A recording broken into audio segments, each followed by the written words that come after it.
أن لا إله إلا الله وحده لا شريك له وأشهد أن محمدا عبده ورسوله لا نبي بعده. اللهم صل على سيدنا ومولانا محمد وعلى آله وصحبه ومن والاه لا حول ولا قوة إلا بالله. أما بعد فيا أيها الحافظون اتقوا الله حق تقاته ولا تموتن إلا وأنتم مسلمون. قال الله تعالى في كتابه الكريم: أعوذ بالله من الشيطان الرجيم. بسم الله الرحمن الرحيم. قل هو الله أحد الله الصمد لم يلد ولم يولد ولم يكن له كفوا أحد. وقال: ومن يتق الله يجعل له مخرجا ويرزقه من حيث لا يحتسب. الآية. صدق الله العظيم.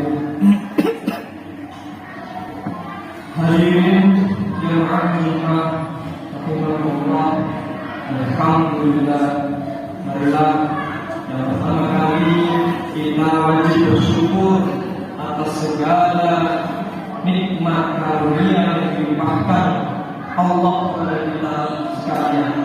Yang paling penting dari nikmat iman, nikmat Islam, nikmat sehat walafiat, nikmat umur panjang yang kita rasakan hingga detik ini, sehingga kita mampu melangkahkan kaki, kita mampu menggerakkan hati kita untuk berjalan ke masjid Al-Amanah yang dimuliakan Allah ini dalam rangka untuk menjalankan sholat Jumat berjamaah serta sholat sunnah dan ibadah sunnah lainnya. Semoga amalan di hari Jumat yang berkah ini diridhoi Allah Subhanahu wa taala dan diterima. Amin ya rabbal alamin. Shalawat serta salam semoga tercurah kepada Nabi Muhammad sallallahu alaihi wasallam yang telah membimbing kita dari jalan kebaikan menuju jalan terang berat, dan semoga melalui wasilah sholawat yang kita lakukan setiap hari kita dahului dari umatnya dan mendapatkan syafaatnya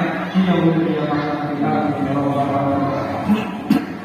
Hadirin jemaah Allah, melalui ibadah yang mulia ini waktu berwasiat kepada diri sendiri sekaligus kepada para jemaah sekalian untuk senantiasa meningkatkan iman dan ketakwaan kita kepada Allah Subhanahu wa taala dengan sebenarnya bertakwa, yakni senantiasa menjalankan perintah Allah dan menjauhi segala larangannya. Karena takwa merupakan predikat yang diberikan kepada hamba. Jika hamba seperti ini memiliki kedudukan yang mulia di sisi Allah, sebagaimana kebanyakan kita berdoa minta Allah ta'ala, dan melalui takwa itulah kita dijanjikan, umat manusia dijanjikan oleh Allah Subhanahu wa taala akan mendapatkan jalan keluar dari segala persoalan hidup, jalan keluar dari segala kesulitan hidup. Dan yang paling penting, kita manusia dijanjikan mendapatkan rezeki dari arah yang tidak disangka-sangka, sebagaimana membayar taqillaha yaj'al lahu makhrajan wa yarzuqhu min haitsu la yahtasib. Maka marilah kita sama-sama merenungi, meningkatkan ketakwaan kita, iman kita kepada Allah Subhanahu wa taala serta menjauhi segala larangannya. Hadirin jemaah Allah, ada sebuah kisah menarik dari Luqman Hakim tentang kehidupan. Luqman Hakim, beliau bukan seorang nabi, beliau bukan sahabat nabi, beliau orang biasa, tetapi namanya diberikan di dalam Al-Quran. Luqman Hakim juga menjadi salah satu teladan bagi bapak-bapak yang mendidik, yang membimbing, yang merawat anaknya. Kenapa demikian? Karena beliau menjadi teladan, mampu menjadikan anak-anaknya menjadi anak yang soleh. Ini zaman Allah. Suatu ketika Luqman Hakim mengajak bepergian anaknya bersama seekor Ia berjalan, kemudian anaknya menaiki keledai. Di tengah perjalanan ada omongan tetangga, ada omongan dari sekelompok orang yang menyatakan anak tidak tahu diri, masih muda, malas, malah ayahnya yang disuruh berjalan, dia naik keledai. Mendengar itu, si anak gelisah, yang akhirnya ayahnya meminta ia turun dan Luqman Hakim yang akhirnya menaiki keledai. Kemudian dia melanjutkan perjalanan. Namun di tengah perjalanan ada yang berkomentar lagi, bapak tidak tahu diri, bapak egois. Anaknya disuruh jalan kaki, dia naik keledai sendiri. Mendengar hal itu, akhirnya Luqman Hakim mengajak anaknya untuk sama-sama menaiki keledai dan melanjutkan perjalanannya. Namun setelah keduanya menaiki keledai dan melanjutkan perjalanan, masih saja ada tetangga sekelompok orang yang berkomentar, dasar manusia tidak tahu rasa kasihan terhadap binatang. Keledai sekecil itu ditunggangi oleh dua orang. Mendengar hal itu, akhirnya keduanya turun dari keledai dan sama-sama berjalan kaki melanjutkan perjalanan ke sebuah tujuan. Tidak lama kemudian ada lagi orang yang berbisik, dasar manusia tidak pintar. Ada keledai yang bisa ditunggangi, kenapa mereka memilih berjalan kaki? Sampai di situ akhirnya terlihat bahwa makna dari kisah itu, yang kita lakukan tidak semuanya bisa menyenangkan orang. Ketika kita melakukan sesuatu, tidak semua orang akan merasa senang. Pasti akan ada satu dua orang yang merasa tidak senang terhadap sikap kita. Hadirin jamaah Allah. Lalu pelajaran apa yang sekiranya bisa kita ambil dari kisah Luqman Hakim?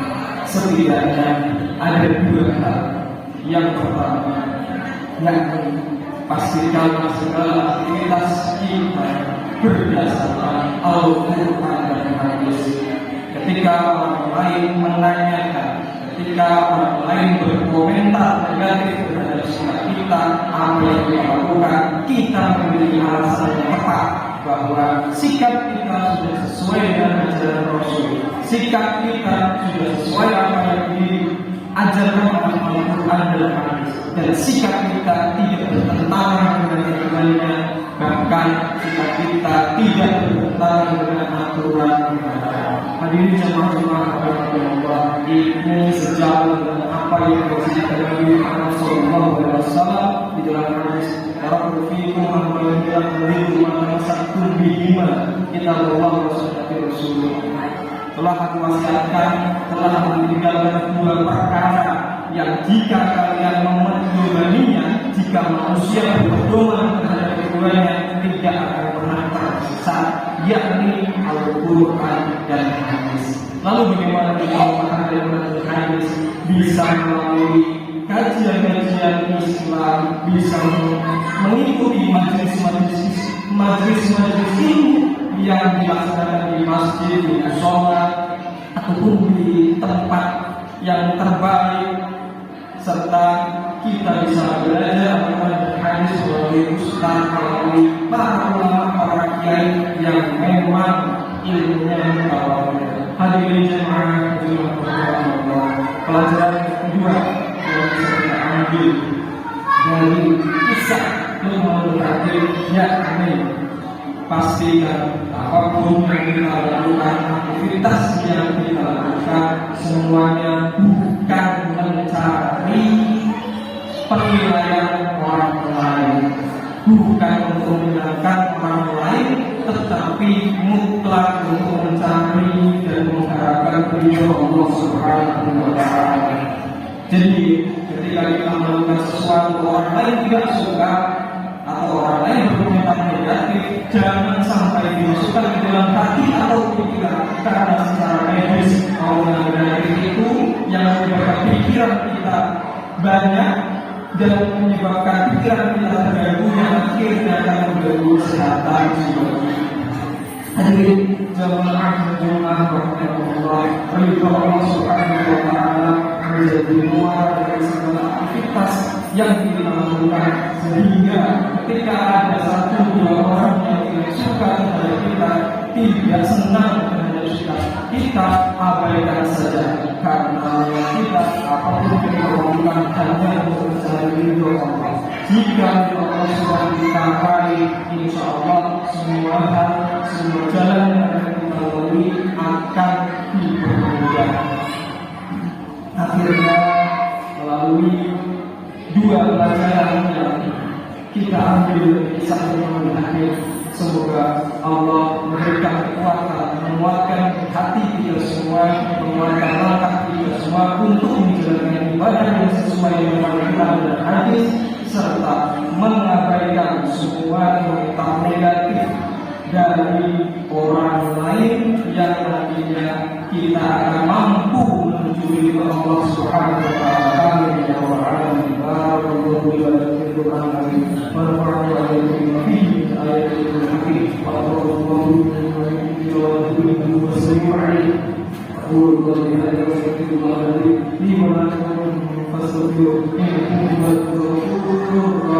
sallam.